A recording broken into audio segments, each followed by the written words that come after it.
À la veille des élections en politique, les alliances se font et se défendent. Madame, Monsieur, bonsoir. Bienvenue dans ce nouveau numéro de Mise au Point que j'ai le plaisir de vous présenter. Vous le savez, l'Union sacrée de la Nation s'est dotée d'une charte afin de formaliser certains principes au sein de cette méga plateforme qui désormais va militer pour la réélection du président de la République, Félix-Antoine Tshisekedi. L'affaire Mwanga Chouchou, de nouvelles révélations. Après l'ouverture de ces coffres forts, on a découvert tant de documents aussi sensibles que sécuritaires, mais aussi des passeports diplomatiques et autres biens de valeur. Bien évidemment, il y a eu aussi des téléphones et des SIM qui ont été découverts dans ces coffres forts. La loi Tchani fera également l'objet de nos discussions sur ces plateaux. Alors, j'ai le plaisir de recevoir pour vous M. Chris Mukendi Kabemba. Il est cadre du FCC, de l'honorable président Modeste Bahati, mais il est également communicateur de l'Union sacrée. Alors, je les reçois pour vous ce soir pour une mise au point essentielle. Monsieur Chris, bonsoir et bienvenue. Merci pour l'invitation. C'est un plaisir de vous recevoir sur ce plateau. Merci beaucoup. Veuillez vous installer. Vous avez dit tout à l'heure que j'étais cadre du FCC. Ah, non. Je ne suis pas cadre du FCC. AFDC, j'allais dire. AFDC, parti politique cher à Modeste Excusez-moi Bahati. pour le lapsus. Voilà. Je parlais donc de l'AFDC. Donc tout le monde a compris que ce n'est pas le FCC. Non, mais il fallait corriger quand même. D'accord, merci beaucoup.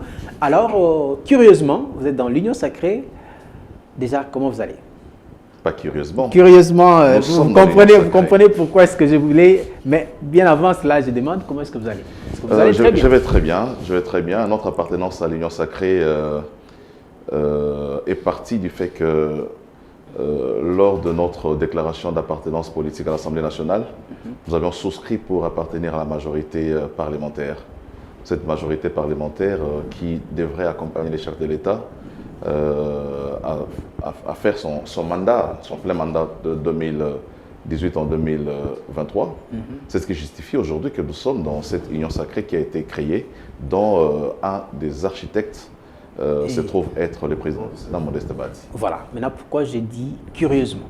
Vous êtes dans l'union sacrée et nous savons que la plupart des cadres de cette plateforme ou des membres des partis politiques qui font partie de l'union sacrée soutiennent la proposition de la loi Tchani qui verrouille certaines fonctions régaliennes.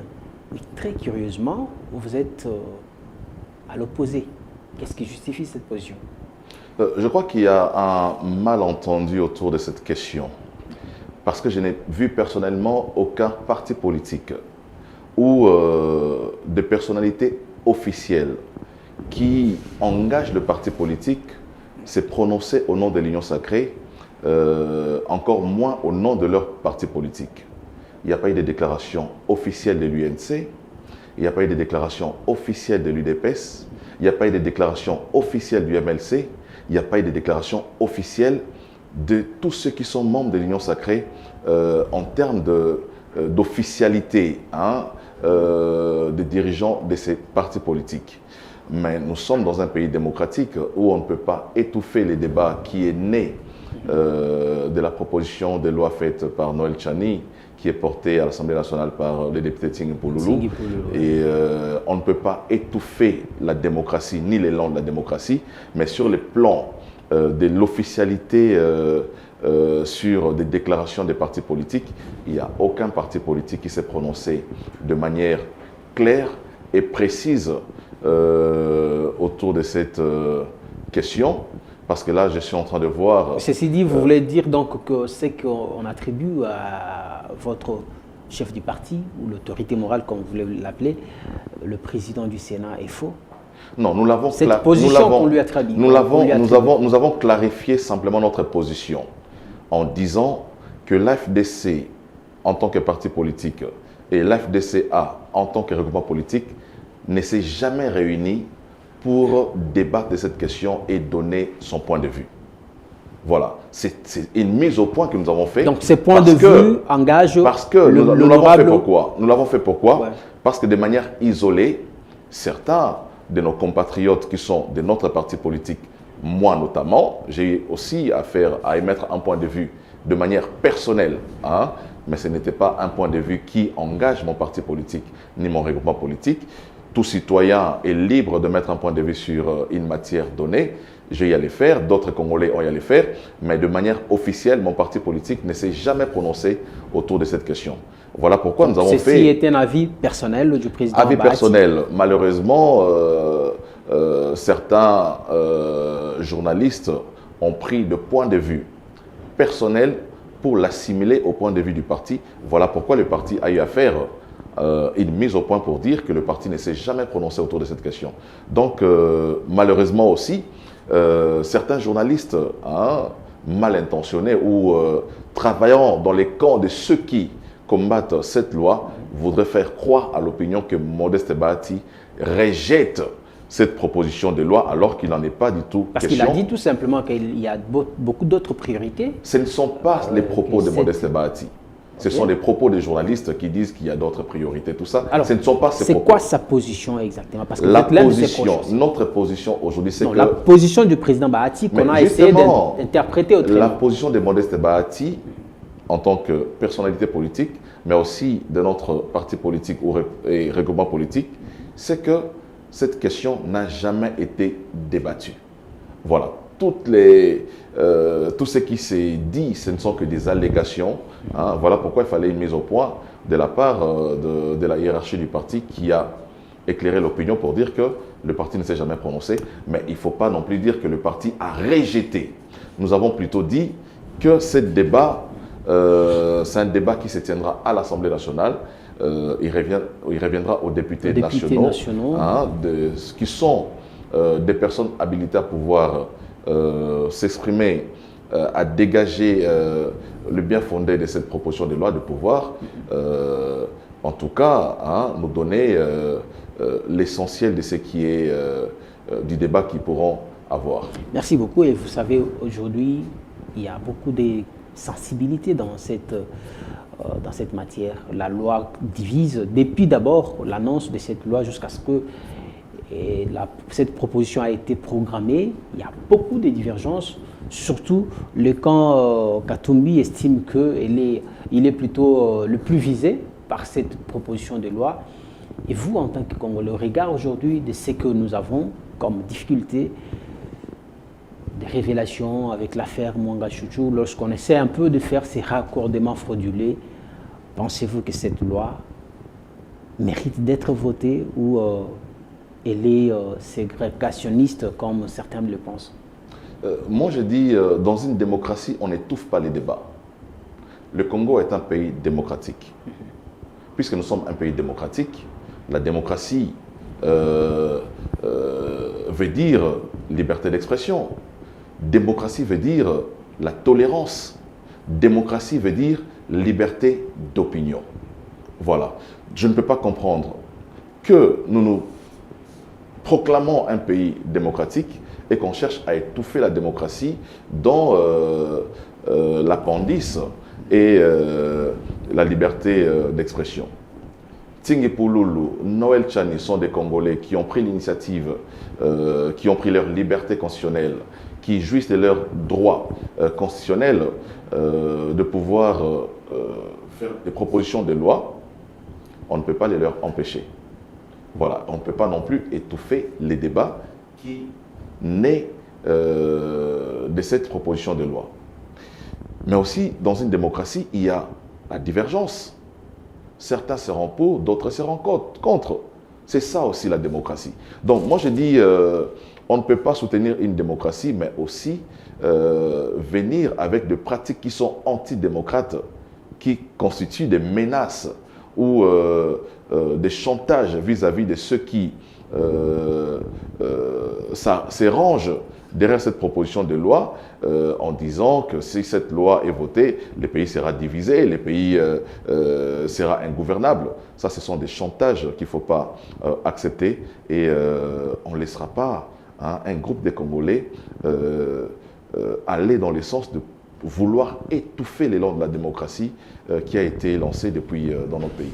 Donc on laisse la primeur aux députés, ce sont eux qui ont qualité d'établir sur cette matière et nous donner ce qui sera la volonté de la majorité. C'est leur prérogative, voilà. C'est leur compétence. On ne peut pas leur empêcher de pouvoir émettre un point de vue là-dessus. Très bien. Vous suivez l'affaire du député Mwanga Chouchou qui a été mise en cause. Aujourd'hui, il y a des révélations qui montrent que le pays était sérieusement en danger. C'est quoi l'analyse que vous faites de toute cette situation, du début jusqu'à ce niveau où nous nous retrouvons, avec toutes les révélations qu'on est en train de voir, des complots contre la République et autres cabales qui ont été mises à nu par la justice aujourd'hui? Moi, je dis aujourd'hui, nous sommes victimes de notre propre naïveté. Nous sommes victimes de notre propre complaisance. Vous savez, lorsque les Congolais se sont réunis à Sun City, c'était autour d'un dialogue qu'on a appelé dialogue intercongolais. Dialogue intercongolais, ça veut dire dialogue entre Congolais. Ouais. Mais qu'est-ce que nous n'avons pas observé dans ces dialogues qui étaient réservés exclusivement aux Congolais? Ces dialogues a ouvert les portes à d'autres nationalités qui n'étaient pas congolaises. Ces dialogues a ouvert les portes aux Rwandais. Mais c'était pour la plupart ceux qui se retrouvaient dans les groupes armés. Non, mais ils ne devraient pas prendre part à un dialogue qui était exclusivement donc il fallait commencer par les identifier. Toutes ces armées ou forces négatives des rébellions qui accompagnaient les rébellions ou accompagner les rébellions MLC, des rébellions congolaises, ne devraient pas prendre part active à ces dialogues qui étaient exclusivement réservés aux Congolais. Voilà les pièges. Toute la classe politique dans son ensemble a laissé entrer dans ces dialogues-là de personnes qui n'avaient pas qualité, qui n'avaient pas la nationalité congolaise. Et malheureusement, les recommandations ou les conclusions de ces dialogues a abouti à fait qu'on a accordé des postes de responsabilité dans les pays aux personnes qui ne détenaient pas la nationalité congolaise. Voilà où est partie l'infiltration. Nous avons eu des composantes qui sont allées siéger à l'Assemblée nationale, dans les rangs desquels on trouvait des Rwandais, des Ougandais, des Burundais et même des Angolais. Voilà d'où est partie l'infiltration dans notre pays. Nous avons procédé à un mixage, à un brassage des armées de la rébellion, alors qu'on savait que dans les rangs de ces armées se trouvaient des militaires qui n'avaient pas la nationalité congolaise. Nous les avons intégrés dans notre armée. C'est ce qui a fait que notre armée aujourd'hui connaît une infiltration au plus haut niveau, mais aussi notre armée est une armée aujourd'hui fragile, parce qu'au sein de cette armée, on a plus de 6000 éléments qui n'ont pas la nationalité congolaise, qui travaillent pour les camps de l'ennemi. Donc aujourd'hui, avec le procès Mwanga Chouchou, ça révèle simplement qu'il y a eu une infiltration politique dans les pays, mais aussi qu'il y a eu une infiltration militaire, fruit de notre naïveté, nous, la classe politique, cette classe politique qui avait pris part au dialogue de Sun City. Donc j'ai dit aujourd'hui, les Congolais doivent prendre conscience que la question de la nationalité est une question de la souveraineté. La question de la nationalité, ce n'est pas une question qu'on prend à la légère. On ne donne pas la nationalité à quelqu'un parce que c'est mon copain, parce qu'on a grandi ensemble. La nationalité, elle est sacrée. La nationalité, elle fait partie de la souveraineté d'un État et on ne l'attribue pas comme ça, comme de baigner dans la cour d'une école maternelle. Mais est-ce que vous ne pensez pas maintenant que, regardez tout ce que vous dites ici, ceux qui pensent que l'identification de la population doit précéder les élections ont peut-être raison, parce qu'aujourd'hui nous sommes infiltrés, on ne sait plus qui est congolais et qui ne l'est pas. Je crois que le chef de l'État avait exprimé même sa volonté d'aller vers un recensement de la population à travers ces nombreuses sorties médiatiques. Il a eu à les dire. L'ONIP a été mis en place pour cela. Je crois même qu'il y a eu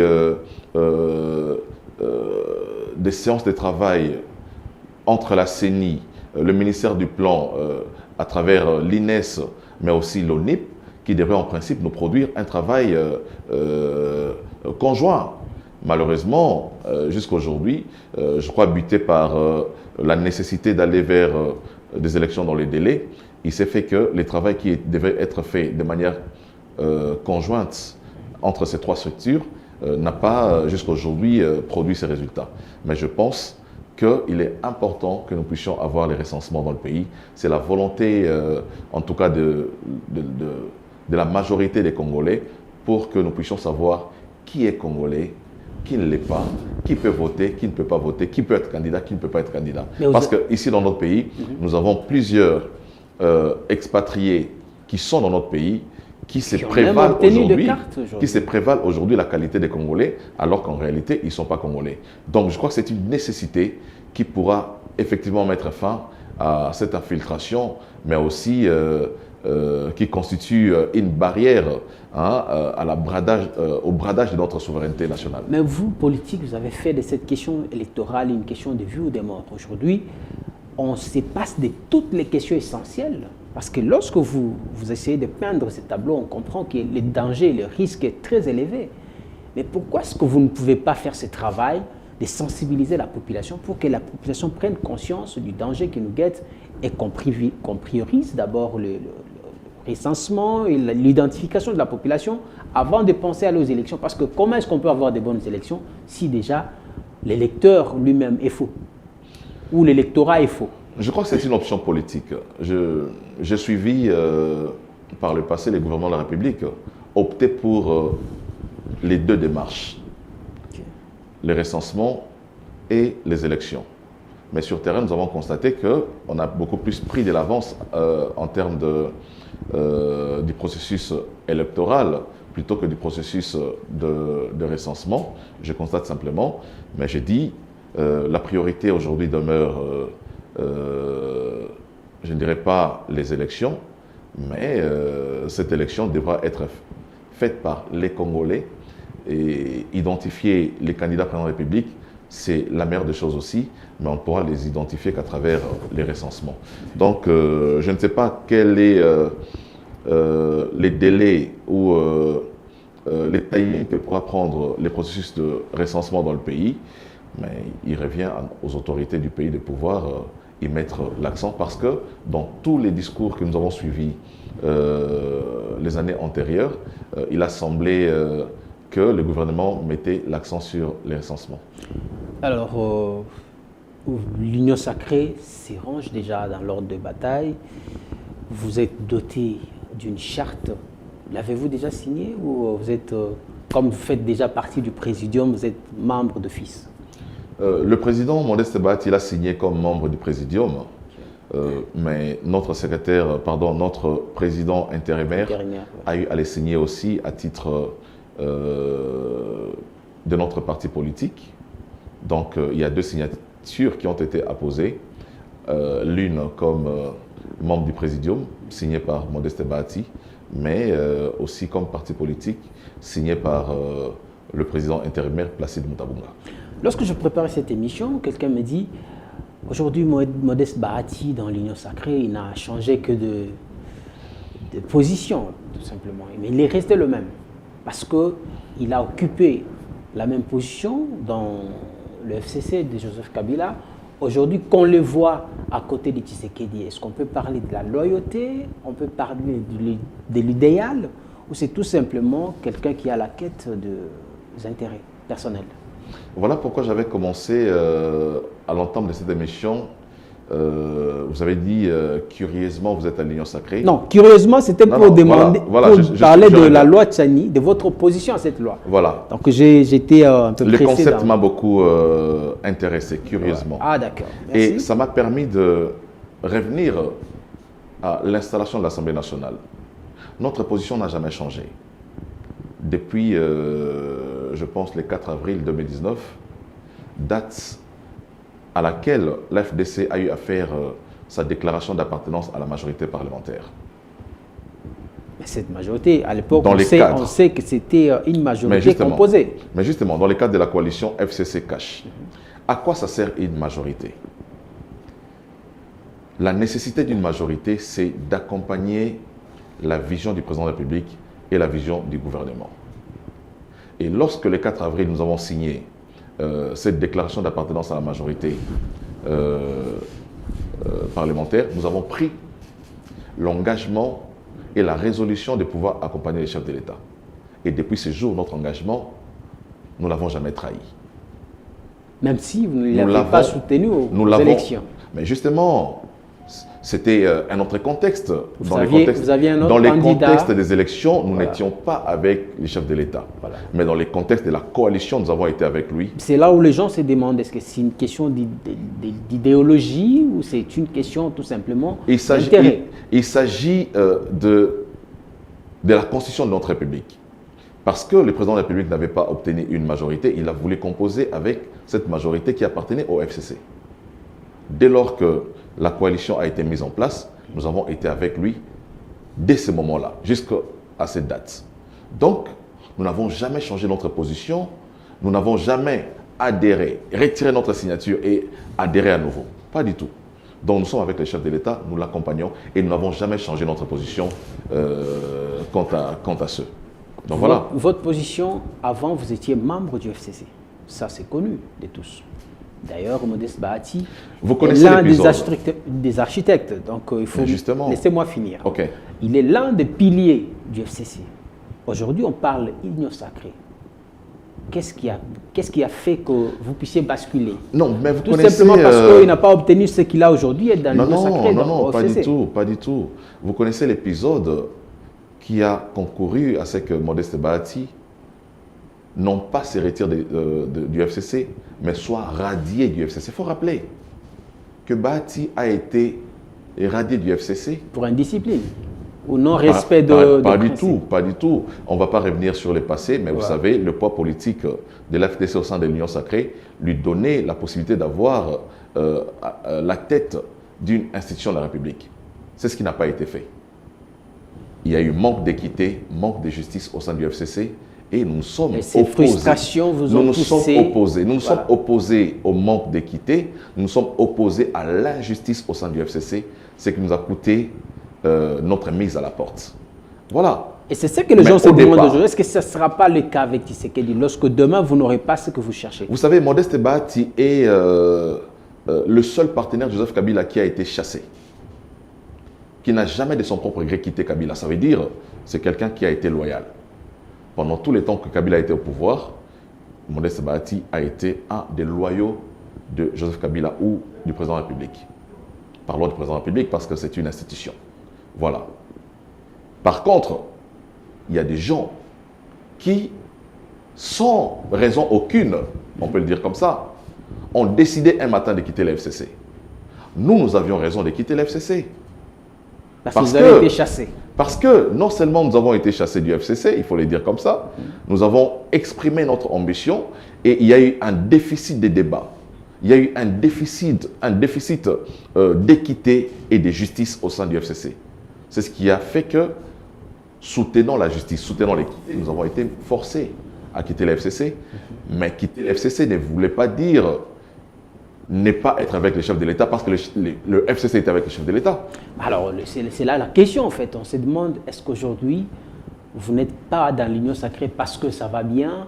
Et si demain, les choses allaient mal et qu'on changeait peut-être, on disait, bon, voilà, vous avez autant occupé des postes et tout, cette fois-ci, il faut céder aussi à d'autres personnes. L'union sacrée... Ces frustrations ne vont pas vous pousser à claquer encore la porte ou encore à vous faire chasser. Parce que l'union sacrée... On vous a chassé par rapport aussi à une attitude. L'union sacrée est une autre forme de la coalition qui était issue des élections de 2019. Il y avait seulement, à l'époque, cette coalition avait deux têtes.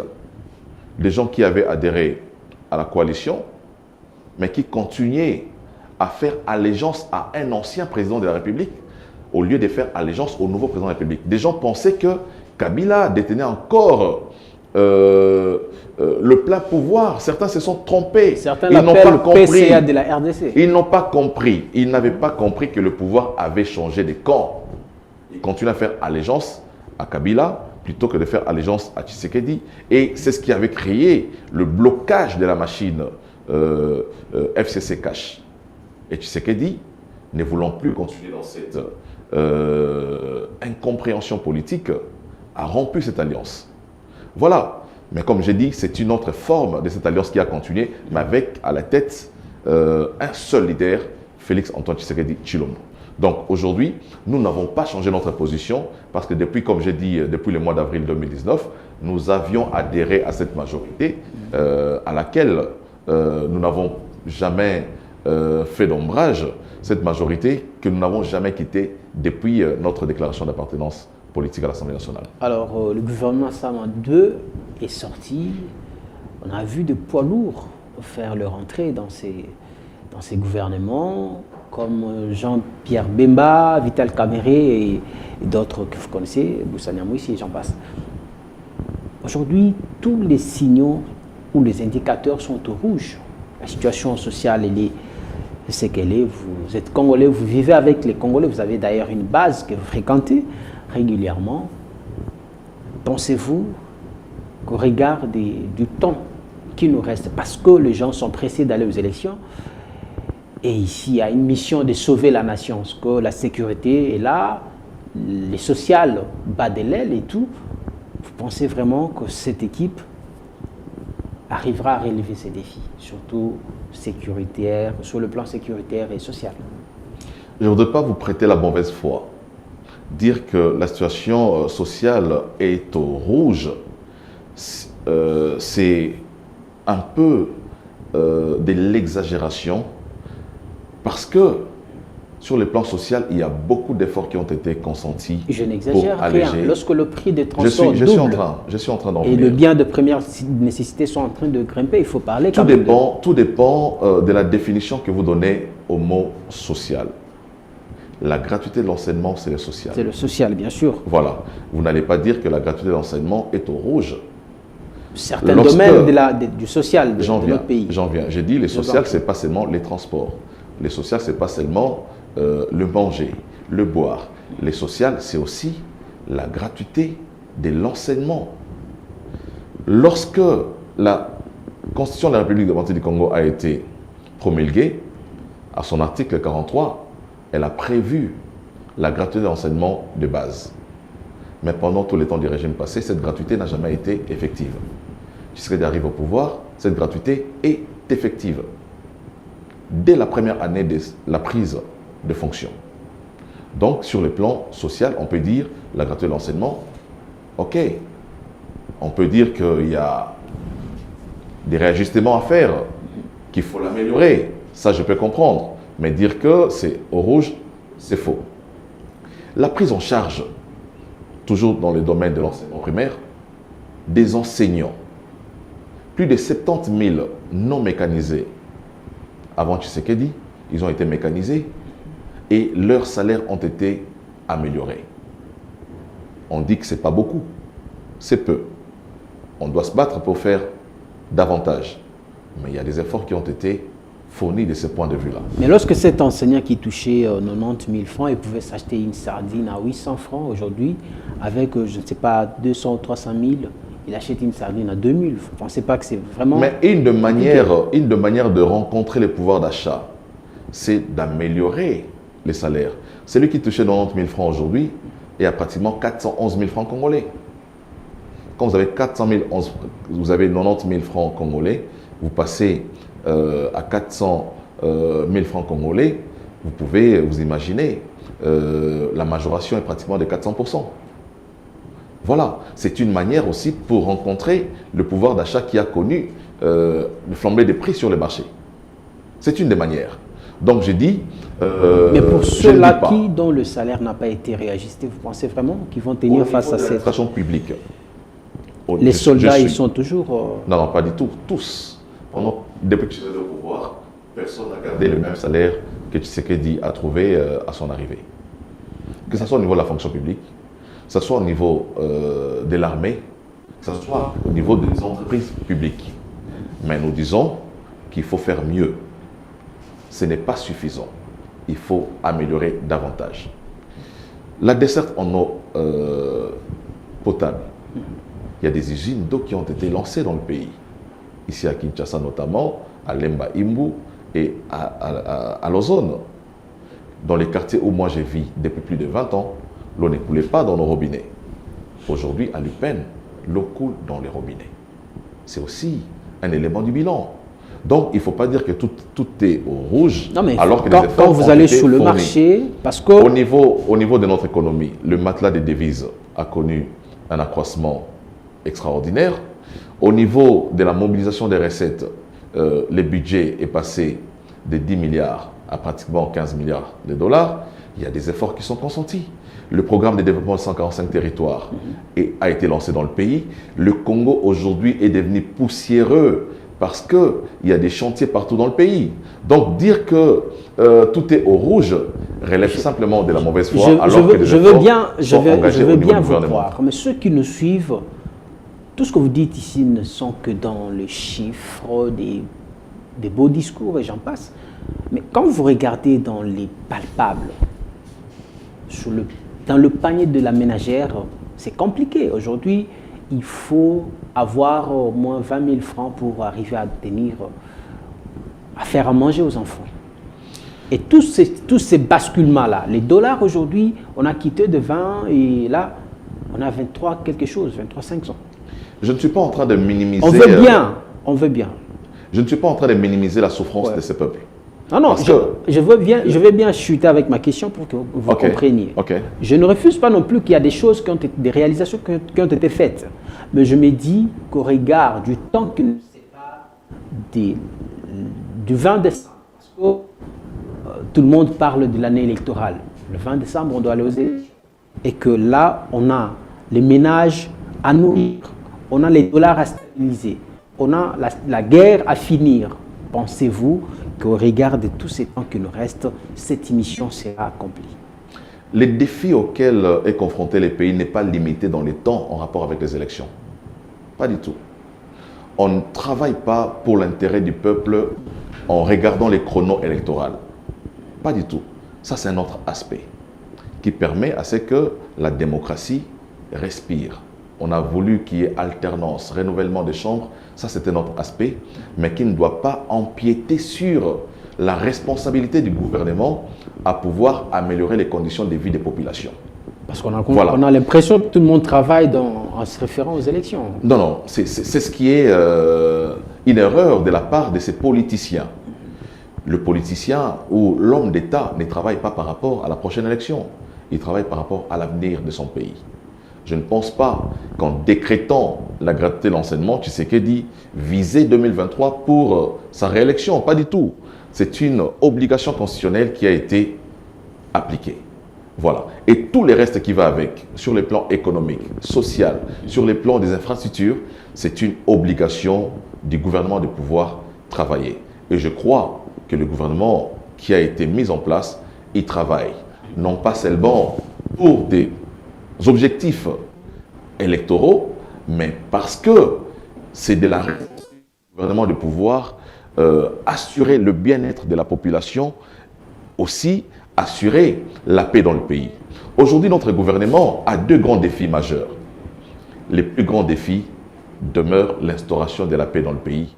Et le second défi, c'est un défi social.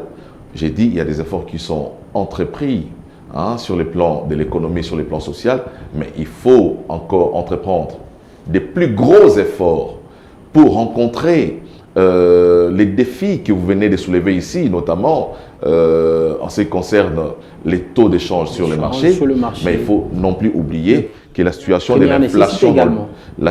l'inflation, c'est une situation qui est mondiale. Ce n'est pas une situation propre à la RDC, c'est une réalité qui affecte tous les États du monde entier. Mais chez nous, il faut y travailler pour, en tout cas, garantir le minimum vital au peuple congolais. Alors, parlons de la sécurité. Le M23, finalement, commence à se retirer de certaines localités. Mais ce qui inquiète un peu, c'est que ces localités sont d'office cédées entre les mains de la force régionale. Et il y a d'ailleurs quelqu'un qui a essayé d'énerver un peu la population, parce qu'il y a eu une déclaration faite par le M23 comme quoi si la force, ou carrément les forces armées congolaises revenaient sur ces terres, le M23 reviendra pour chasser le FARDC. Est-ce qu'on peut dire aujourd'hui que le plan de la balkanisation tant décrit est en train de se concrétiser sous Tshisekedi? La réflexion, elle est libre. Tout le monde peut s'imaginer au regard de l'évolution de la situation. On ne peut pas interdire aux uns et aux autres de pouvoir émettre des avis. C'est cela aussi la démocratie. La crainte, elle est fondée parce que nous connaissons tous le plan qu'il existe, un plan de balkanisation contre la RDC. Ce plan est connu de tous les Congolais. Ce plan passera-t-il par l'EAC? Je ne sais. Mais la vérité, c'est qu'il y a un plan. Ce qui est important pour nous aujourd'hui, c'est quoi? C'est d'abord, d'avoir obtenu la libération de ces espaces ou avoir obtenu les départs des forces négatives qui semaient la terreur dans ces coins. Ça, c'est un fait. Le deuxième fait, c'est, comme tout Congolais qui s'inquiète, je m'inquiète aussi. Mais je me dis, il y a des situations pour lesquelles nous devrions tous attendre des réponses du gouvernement.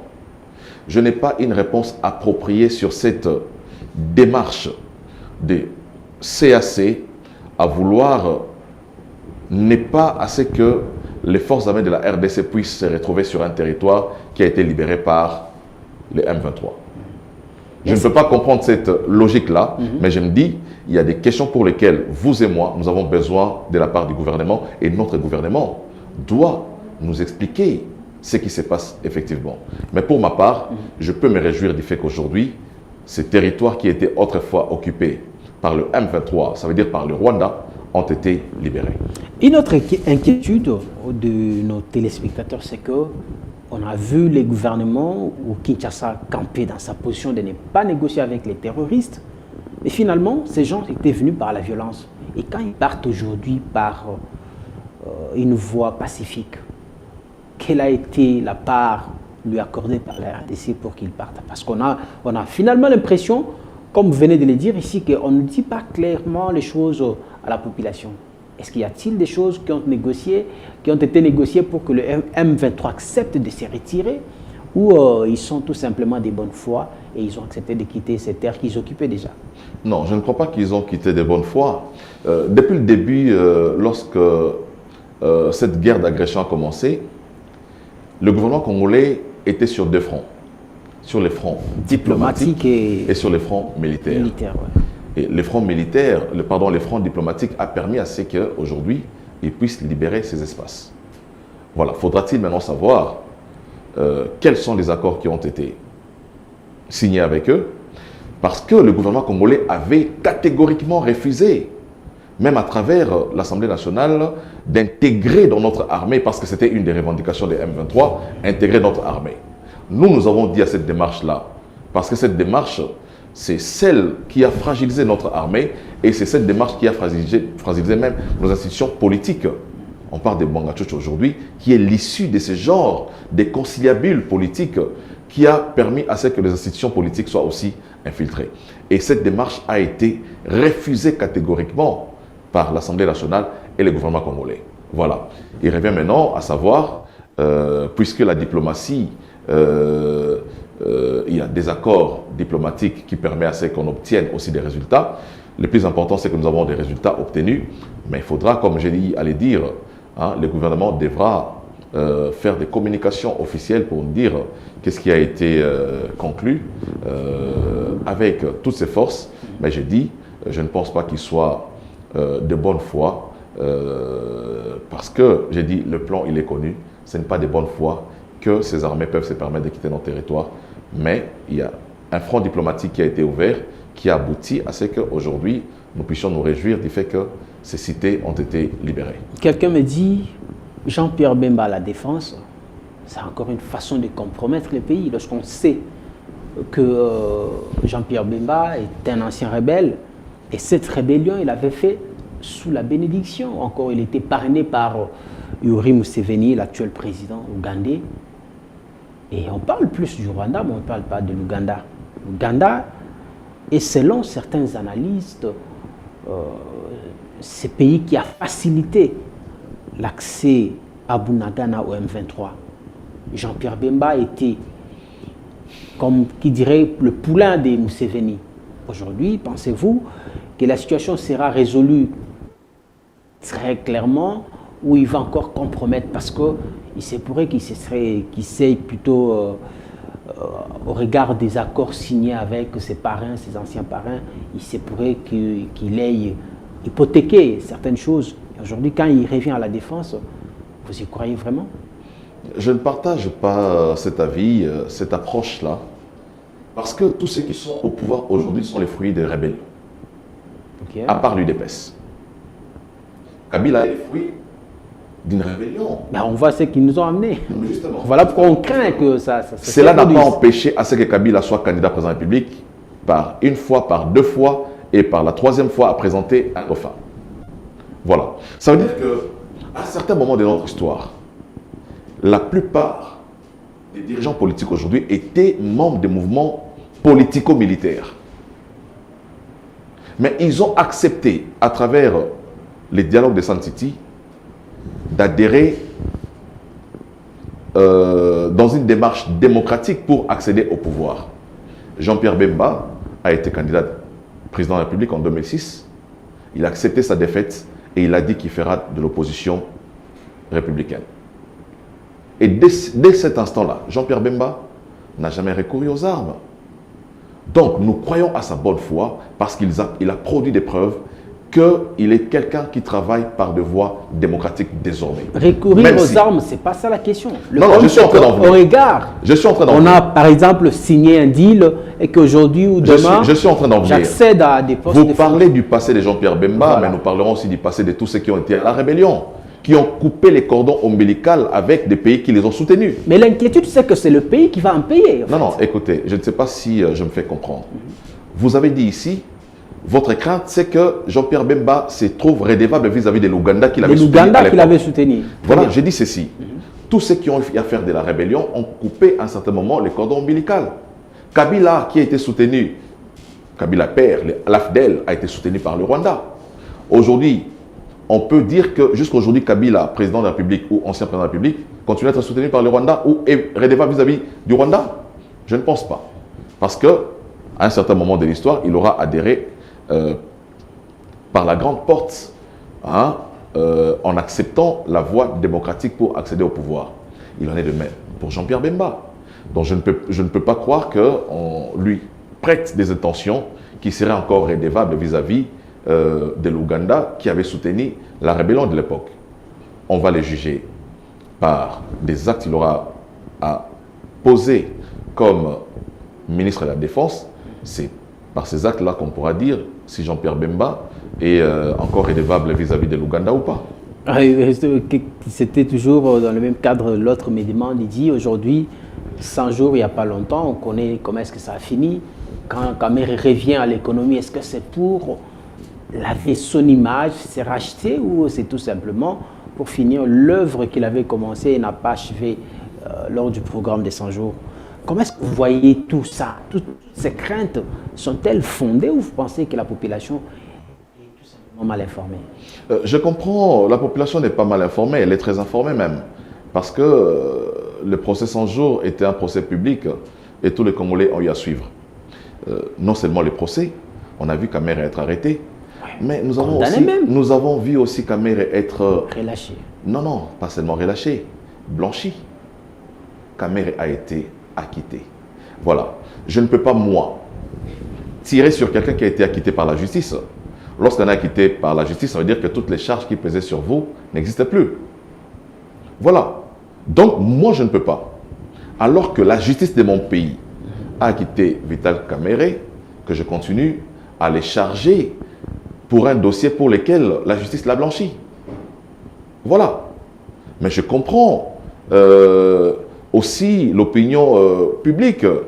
C'est vrai que Kamere, sur le plan de la justice, a été blanchi, mais sur le plan de l'opinion, il n'a pas été blanchi. Ouais, c'est ça. Voilà. Et parce que la population pense que cette histoire a été voilà, utilisée. Et puis, voilà, la population maintenant va les juger à l'œuvre. Et moi, j'ai dit, le poste du ministre de l'économie est une belle opportunité pour Vital Kamere de pouvoir soigner son image d'homme d'État. C'est une belle opportunité qui lui est donnée par le président de la République de montrer à l'opinion que les dossiers 100 jours étaient vraiment un dossier qui ne cadrait pas avec la personnalité de Kamere, mais aussi du fait Kamere est un monsieur correct, comme le chef de l'État allait dire lui-même.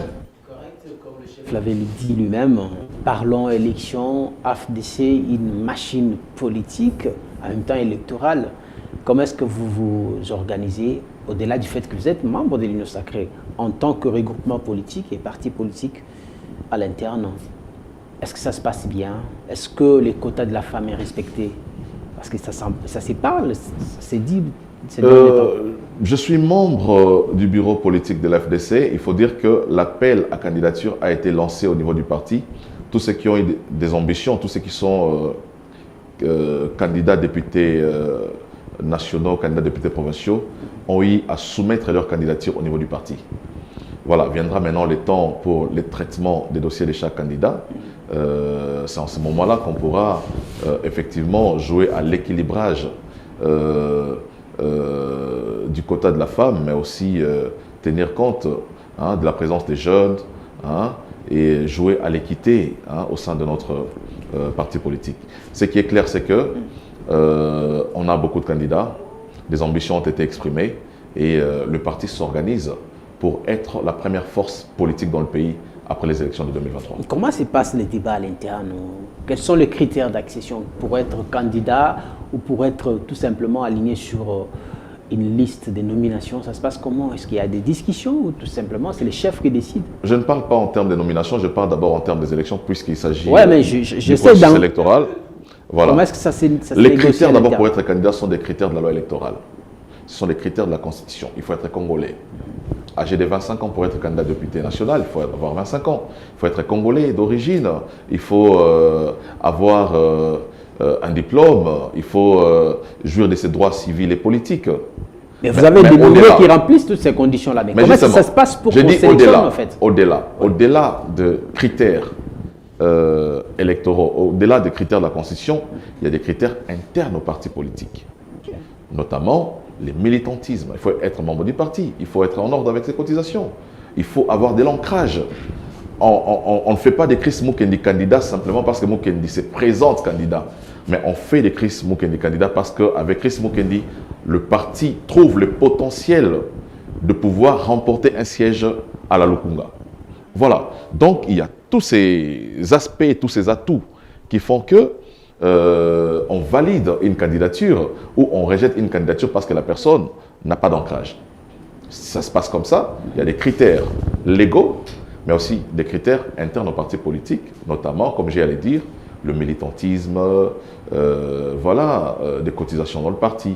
Est-ce que ça s'accepte facilement ou il y a des frustrations? Les gens, il y a d'autres aussi qui pensent qu'ils ne sont pas considérés. Ces genres d'appréhension dans les partis politiques sont légitimes. Parce que, imaginez que vous avez, par exemple, pour le siège des députés provinciaux à Ngalema, il faut aligner 5 candidats. Et que tous les 5... Le parti a 15 candidatures. Il faut sélectionner les meilleurs. Voilà. Ça veut dire que ceux qui ne seront pas sélectionnés vont émettre des frustrations. Et je le dis même. C'est la période pendant laquelle vous allez remarquer des défections dans les partis politiques. Parce que tout celui qui aura une ambition d'être candidat et qui ne sera pas repris sur la liste voudra aller à un autre parti politique. Donc vous allez constater, je vous annonce déjà, pas seulement pour les cas de la FDC, mais ça sera les cas dans d'autres partis politiques où on doit aligner les candidats par rapport au siège qui correspond dans cette circonscription électorale. Si nous avons 25 candidats députés nationaux à Lukunga et que la loi a prévu 14 sièges, ça veut dire qu'on va aligner 14 candidats et les 11 qui ne voudront pas, qui vont prendre mal le fait qu'ils ne seront pas alignés, pourront exprimer le vœu d'aller ailleurs. On pourra comprendre. Voilà, parce que chacun, en venant à un parti politique, apporte une ambition. Mais nous, les critères que nous avons édictés au sein du parti fera déclasser certaines candidatures. Ça fera aussi retenir, valider d'autres candidatures.